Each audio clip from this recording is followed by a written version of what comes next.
arkadaşlar, kanalıma hoş geldiniz. Bu videomda sizlerle birlikte etemin havlu işlemeye nasıl başlanır, ilk kez yapacaklar için çok kolay bir örnekle başlayacağım. Çok kolay bir örneğin modelinin yapılışını anlatmaya çalışacağım arkadaşlar. Ben modelimi böyle kareli bir kağıt üzerine çizdim. Kalıbını çıkardım. Modelini çıkardım arkadaşlar. Sanırım pek ışıktan parlıyor gibi oluyor biraz ama anlaşılıyor gibi. Bu arada havlum gri renkli. Hem koyu renkleri nasıl işlenir, hangi renkler uygulanır. Örneğin ben bu havluma pastel renkler tercih ediyorum. İplerimi göstereyim. Bir tane mürdüm rengim var. Bir de ona uygun lila rengim var. Yeşilim de bu şekilde arkadaşlar. 3 renkten işleyeceğim havlumu. Şimdi iplerimi ben iğneye geçirdim. Bu şekilde hazırladım. Havlumun da ortasını buldum arkadaşlar. Havluya buradan baştan başlayacağız. Bazı havluları ortadan başlıyoruz ama bu modeli baştan başlayacağız arkadaşlar. Modelin kare sayısı en olarak 25 santim, pardon 25 kareden oluşuyor. Boyunu da havlunuza göre ayarlayabilirsiniz arkadaşlar. Ben şimdi havlumu ortasından ilk çarpımı atıyorum arkadaşlar. Bu iğnemin hemen arkasından.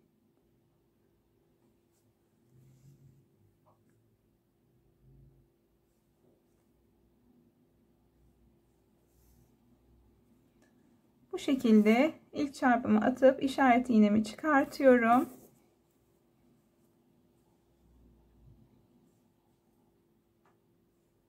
Hemen çaprazına bir çarpı daha atıyorum arkadaşlar.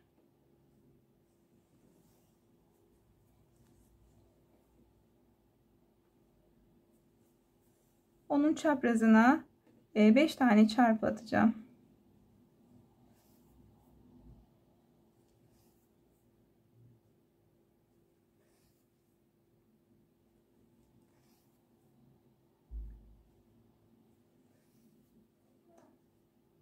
Şimdi geri dönüp çarpılarımı kapatıyorum.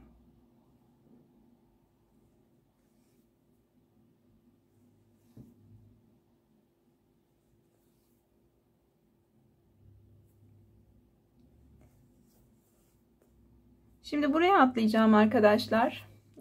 Şöyle göstereyim. Yapacağım kısım. Şuraya geçmek istiyorum. Ben şimdi buraya geçmek için geri dönmüştüm gördüğünüz gibi. Arkada ipi bu şekilde atlamıyoruz. Direkt ipi böyle atlarsak bakın ne oluyor göstereyim. Arkada çok çirkin bir görüntü oluyor. Bunu yapmamak için, bunun olmaması için işlediğimiz çarpıların arkasından bu şekilde ipimizi yürütüyoruz. Bakın şimdi iğnemi çıkarmak istediğim yerden çıkartıyorum. Arkada hiçbir ip kalıntısı yok gördüğünüz gibi. Şimdi 3 tane çarpı yapıyorum arkadaşlar.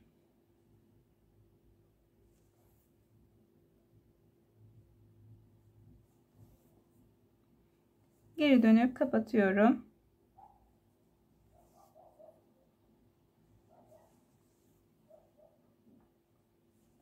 Bu sıraya 4 tane çarpı yapacağım.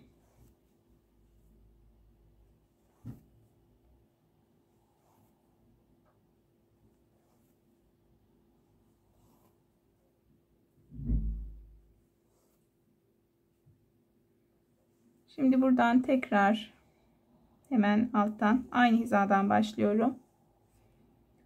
Buraya da 5 tane çarpı yapıyorum.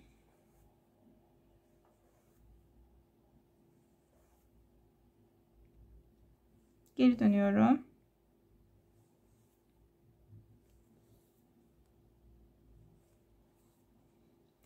Şimdi yan sıraya geçerken Alttaki ilk çarpıyı, kareyi boş bırakıyorum. Onun üstünden başlıyorum. 2 tane çarpı yapıyorum. Yukarıda da 2 tane kare boşluk kalacak. Şimdi bu son yaptığım 2 karenin en üstüne bir çarpı daha yapıyorum. Bu şekilde arkadaşlar şu yeşil alanı tamamladım. Şimdi ipimi tekrar yürütme tekniğiyle yürütüp buraya geleceğim.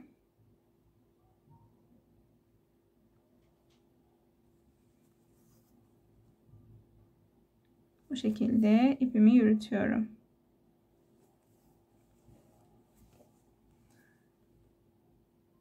Buradan iğnemi çıkartıyorum.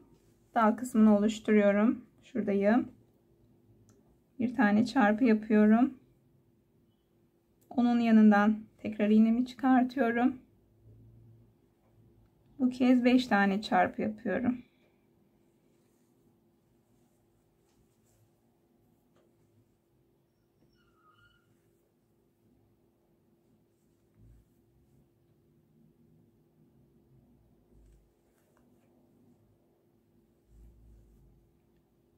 Şimdi bu yaptığım 5 çarpıyı kapatıyorum arkadaşlar.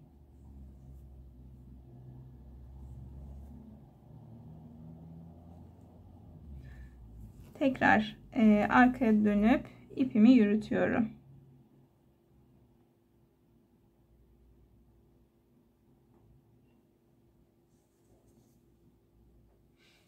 Şimdi arkadaşlar şu alanı yapıyorum.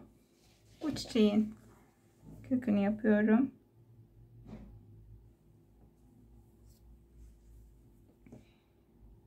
Burayı yaparken de 3 tane çarpı yapıyorum.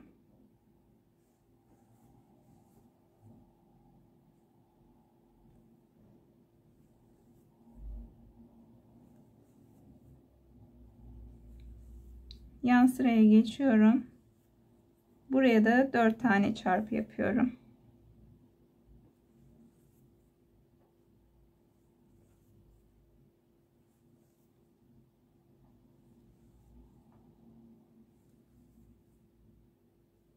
Onun yanına da 5 tane çarpı yapıyorum.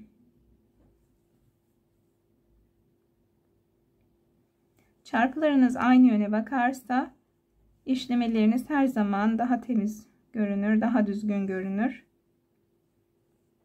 Karmaşık yapmamaya özen gösterirseniz işlemleriniz her zaman düzgün olur arkadaşlar. Arkası da aynı şekilde temiz olur. Şimdi arkadaşlar diğer sırada olduğu gibi 4. sırayı yaparken aşağıda bir kare boşluk bırakıyorum. Sonra 2 tane çarpı yapıyorum. Bu arada ipim çıktı iğnemden.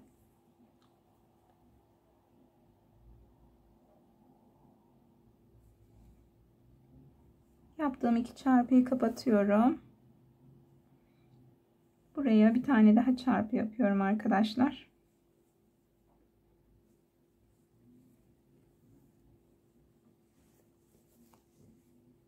Şimdi ipimi şuraya tekrar yürüteceğim. Bu dalı yapacağım arkadaşlar.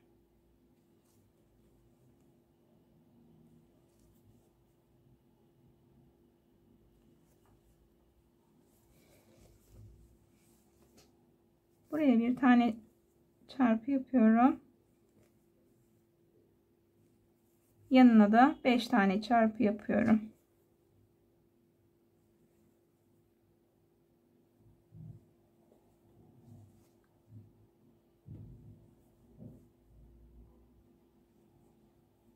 Şimdi geri dönüp çarpımı kapatıyorum.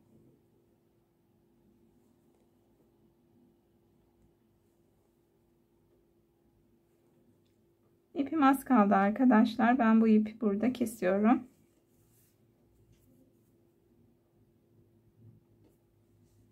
İpimi keserken şöyle bir iğneme ipi doluyorum. Sonra yine kalan ipi böyle aralardan geçiriyorum. O şekilde kesiyorum. Bakın arkası da gördüğünüz gibi temiz oluyor. Şimdi arkadaşlar ben burada en altta olan yaprağı yapmayı unuttum. Öncelikle onu yapıyorum.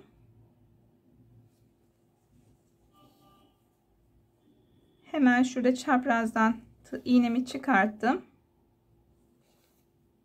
3 tane çarpı yapıyorum.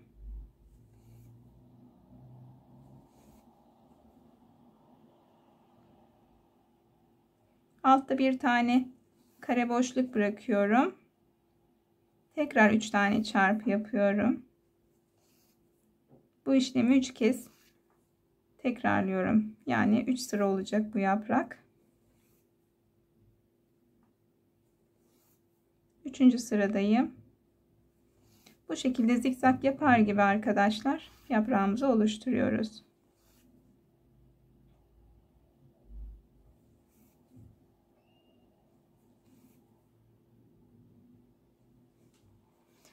Bu şekilde arkadaşlar yaprağımız da hazır.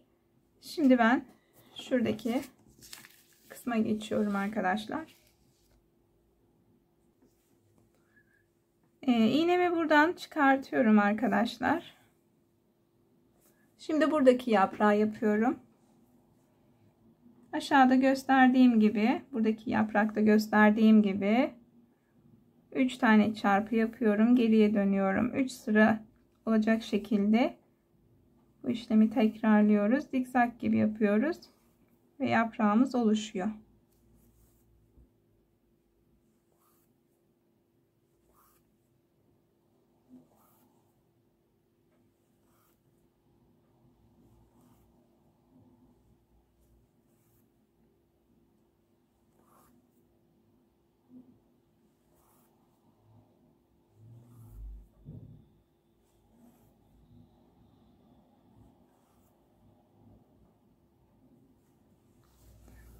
Şimdi arkadan ipi yürütüyorum.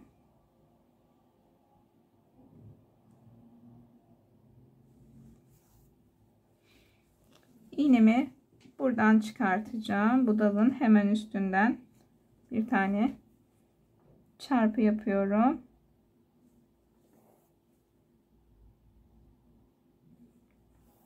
Tekrar 5 tane çarpı yapıyorum.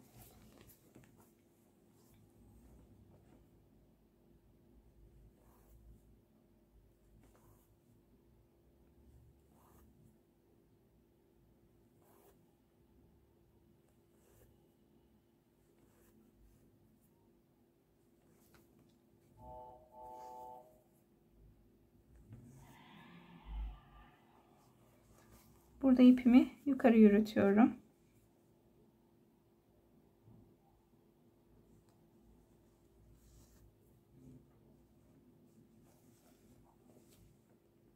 Beş tane çarpı yaptıktan sonra sağ tarafına, sağ üst çaprazına bir çarpı yapıyorum. Onun üst çaprazına tekrar 5 tane çarpı yapıyorum.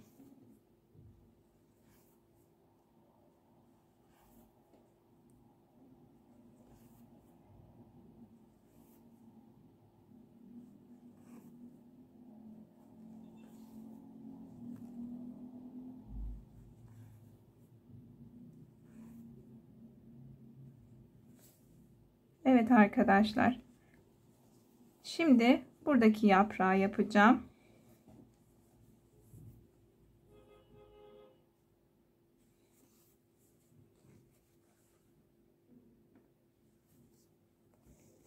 Hemen bu dalın üst çaprazından iğnemi çıkartıyorum. 3 tane çarpı 3 sıra olacak şekilde yaprağımızı oluşturuyoruz. Bir üstten çıkartıyorum iğnemi.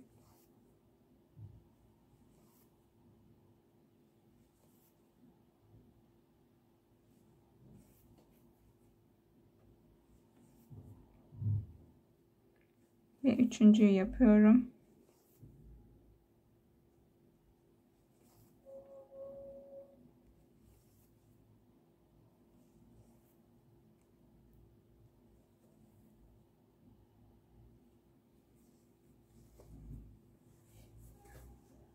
Arkadaşlar, havlumuzun başlangıcı bu şekilde.